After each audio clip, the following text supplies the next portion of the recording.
ان ربکم حیی کریم، تمہارا رب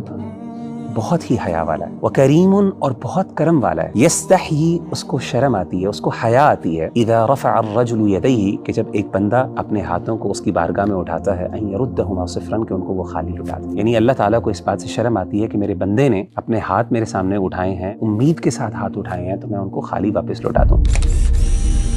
اگر اب انسان جب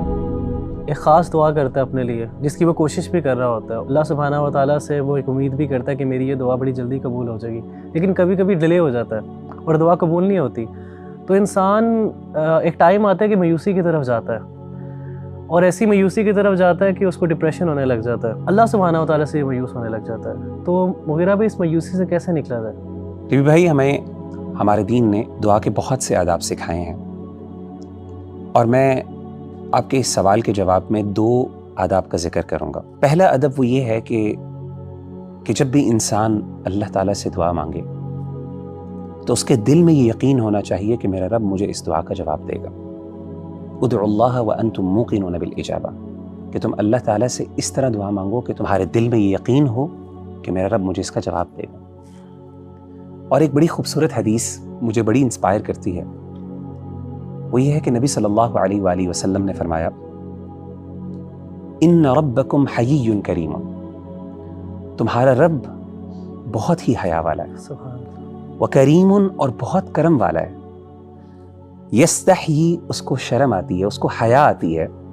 اذا رفع الرجل یدیہ کہ جب ایک بندہ اپنے ہاتھوں کو اس کی بارگاہ میں اٹھاتا ہے، ان یردہما صفرا کہ ان کو وہ خالی لوٹا دے۔ دوسرا ادب ربی بھائی جو میں سمجھتا ہوں کہ ہم عام طور پہ بھول جاتے ہیں، وہ یہ ہے کہ دعا مانگتے ہوئے جہاں پہ ہمارا بھرپور یقین ہونا چاہیے کہ ہمارا رب جواب دے گا، وہاں پر ہمیں اللہ تعالیٰ سے حسن ظن بھی ہونا چاہیے، یعنی دعا کو بغیر حسن ظن کے مانگنا، یہ دعا جو ہے رائے گاں ہو جاتی ہے۔ یہ حسن ظن کا مطلب کیا ہے؟ یعنی اللہ کے بارے میں حسن ظن رکھنا، اس کا مطلب کیا؟ میں آپ کو سیدنا زکریا علیہ السلام کی مثال قرآن مجید سے دیتا ہوں۔ سورہ مریم کے اندر اللہ تعالیٰ نے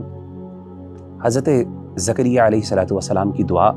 مانگنے کی ایک پوری منظر کشی کی ہے، بڑے خوبصورت الفاظ ہیں۔ اللہ تعالیٰ فرماتے ہیں، قال رب انی وہن العظم منی واشتعل الرأس شیبا، حضرت زکریا کہتے ہیں کہ اے میرے رب، میری ہڈیاں کمزور ہو گئیں، واشتعل الرأس شیبا اور میرے بال سفید ہو گئے۔ میں آسان الفاظ میں پیرافریز کر کے بیان کر رہا ہوں۔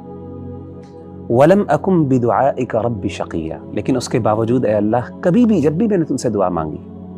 یعنی اے اللہ میں نے جب بھی تجھ سے دعا مانگی ہے، کبھی بھی میں تیری دعا سے مایوس نہیں ہوا، نامراد نہیں ہوا۔ اچھا، یہ دعا تو اللہ تعالیٰ سے مانگی بڑے خوبصورت انداز میں، یعنی عاجزی اور انکساری دیکھیں، لیکن اس کے ساتھ ساتھ یقین بھی ہے کہ اللہ کبھی آج تک میں مایوس نہیں ہوا، نامراد نہیں ہوا۔ اب میں ذرا آپ کو حسن ظن کی مثال دیتا ہوں۔ حسن ظن کا یہاں پہ مفہوم یہ ہے کہ سیدنا زکریا علیہ السلام نے اس بات کا اقرار کیا کہ اے اللہ، یہ میری ضرورت ہے، یہ میری طلب ہے، یہ میری چاہت ہے، لیکن مجھے اس بات کا بھی یقین ہے کہ تو میری اس ضرورت کو پورا کرنے کے لیے کسی خاص وسیلے کا محتاج نہیں ہے، یعنی میری یہ پریشانی تو بغیر اولاد دیے بھی پوری کر سکتا ہے۔ سبحان۔ اب دیکھیں قرآن مجید میں دوسری جگہ پہ اللہ تعالیٰ نے ان کے حسن ظن کے بارے میں کس خوبصورت انداز سے ذکر کیا۔ قرآن مجید کی آیت ہے، وَزَكَرِيَّا إِذْ نَادَىٰ رَبَّهُ رَبِّ لَا تَذَرْنِي فَرْدًا وَأَنْتَ خَيْرُ الْوَارِثِينَ، کہ زکریا نے اپنے رب کو پکارا اور کہا کہ اے میرے رب، لا تذرنی فردن، مجھے اکیلا نہ چھوڑ، وَأَنْتَ خَيْرُ الْوَارِثِينَ اور تو بہترین نگہبان ہے، وارث ہے۔ یعنی یہاں پہ اولاد نہیں مانگی، اپنی ضرورت کا، اپنی طلب کو پیش کیا کہ اللہ میرا اصل مسئلہ یہ ہے کہ مجھے اس بات کا ڈر ہے کہ میرے بعد کیا ہوگا، جو انسان کو سب سے زیادہ خوف ہوتا ہے کہ جب میں اس دنیا سے رخصت ہو جاؤں گا تو میرے گھر والوں کا کیا ہوگا، میری بیوی کا کیا ہوگا، میرے والدین کا کیا ہوگا، لیکن ساتھ اس بات کا اقرار کر دیا اللہ تو بہترین وارث ہے۔ کیا مطلب ہے؟ سب سے بہترین نگہبان تو ہے، یعنی ضروری نہیں ہے کہ مجھے اولاد ملے، لیکن یہ پتہ ہے اس بات کا